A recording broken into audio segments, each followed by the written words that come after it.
बिहार के शिक्षा मंत्री चंद्रशेखर ने बहुत बेतुका बयान दिया सर।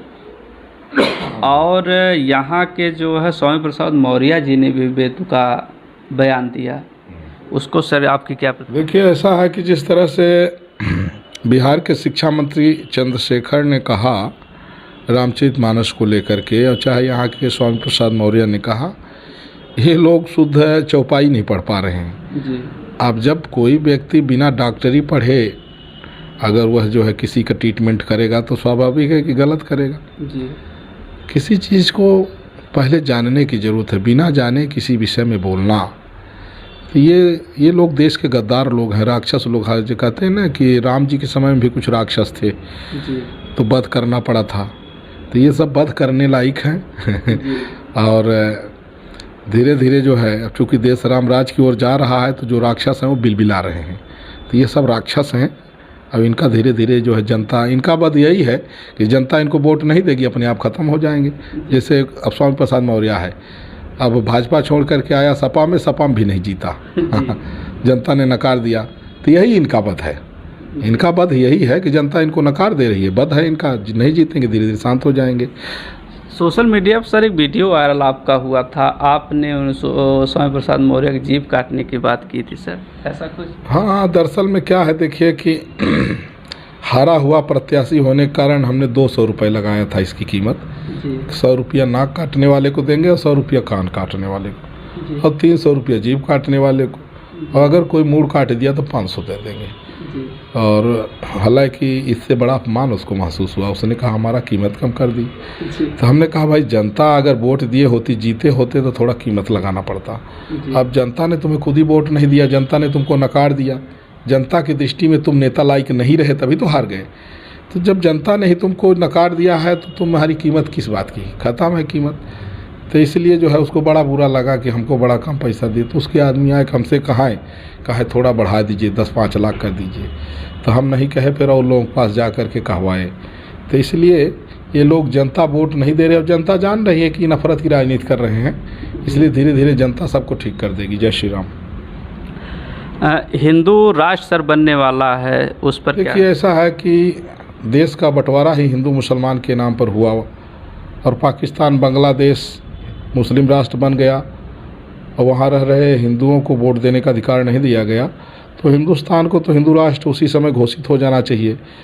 इसलिए अगर नहीं हुआ तो अब जो है भारत को हिंदू राष्ट्र घोषित किया जाए, और भारत में जितने ईसाई मुसलमान हैं इनका वोट का अधिकार ख़त्म किया जाए। क्योंकि ईसाइयों के 157 देश हैं, मुसलमानों के जो है तो 57 देश हैं।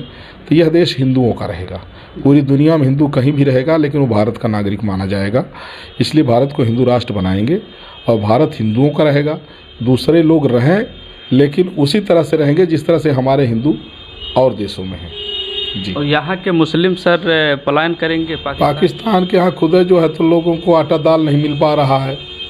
272 रुपये लीटर पेट्रोल हो गया है, मर रहे सारे, गधा से घूम रहे हैं जी। तो यहाँ के चूँकि जो मुसलमान हैं, दुर्भाग्य है कि दुनिया में सबसे सुखी और संपन्न हैं, लेकिन खाएंगे हिंदुस्तान की, गाएंगे पाकिस्तान की, पाक परस्त हैं जी।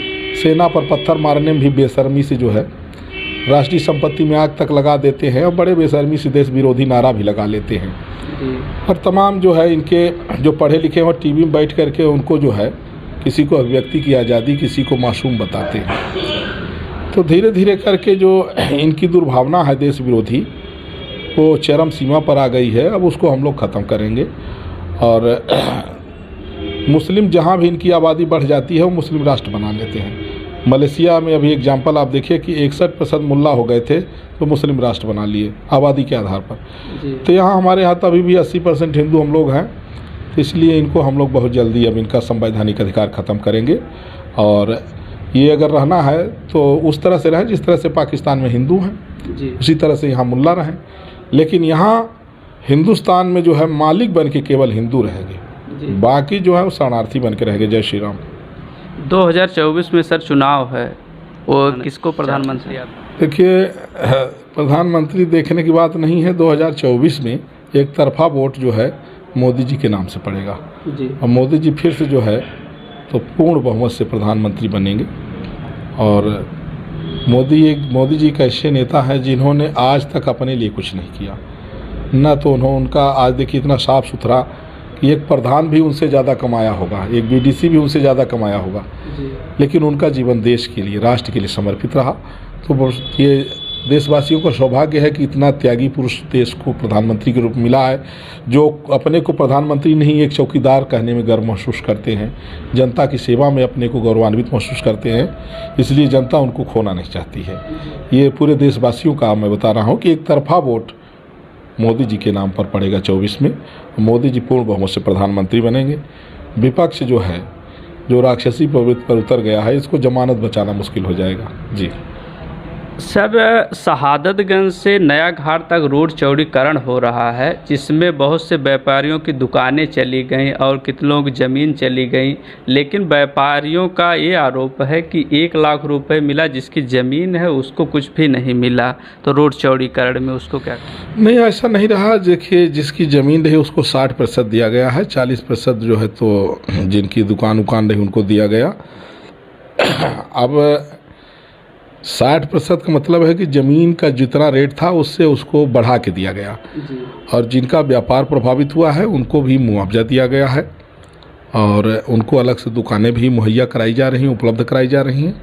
इसलिए आरोप लगाने वाले बेबुनियाद है, पैसा भी ले लिए और ऊपर से सरकार के ऊपर आरोप लगा रहे हैं। तो हमने देखा है कि 99% जो व्यापारी हैं बहुत खुश हैं। वो कहते हैं गुरुजी हम लोगों को तो बहुत पैसा सरकार ने दे दिया है, बहुत खुश हैं, बोले हम दूसरी जगह बना लेंगे।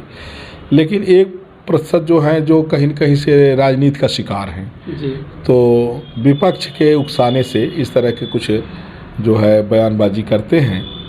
हाँ, बाकी अंदर से वो भी खुश हैं। कुछ व्यापारियों का हमने देखा सर, घर पूरा उजड़ गया, वो लोग आवास में चल गए वहाँ, लेकिन आवास में कोई व्यवस्था नहीं है, तो वो बहुत योगी जी से नाराज़ है। अब ऐसा है कि सबको खुश नहीं किया जा सकता, सबको खुश करना भी नहीं चाहिए। कुछ लोग नाराज़ बने रहें अच्छा लगते हैं। जब कुछ लोग नाराज़ रहते हैं, थोड़ा सा ये भी एक खूबसूरती है। जिससे देखिए कभी कभी आदमी ससुराल में भी जाता है तो वहाँ ससुराल में भी गारी देती हैं, तो बड़ी प्यारी लगती है गारी। अगर गारी न दें वहाँ तो अच्छा नहीं लगेगा, सूना हो जाएगी ससुराल। उसी तरह से जीवन में भी कुछ लोग ऐसे होना चाहिए कि जो थोड़ा नाराज़ रहें, थोड़ा कुछ बोलते रहें, तो कोई बात नहीं है, होना चाहिए। सर, महंगाई और शिक्षा, बेरोजगारी, अब देखते हैं सर, ये जो गैस सिलेंडर का दाम 50 रुपये हाल ही में बढ़ाया गया, तो इस पर कोई बात नहीं है। देखिए, महंगाई तो कांग्रेस के समय में थी। अब देश जो है तो दैवी आपदा इस कोविड-19 से के दौर से गुजरने के बावजूद भी फ्री में कितने लोगों को राशन देश बांट रहा है, मोदी जी बांट रहे हैं। फ्री में सब लोगों को वैक्सीन लगी।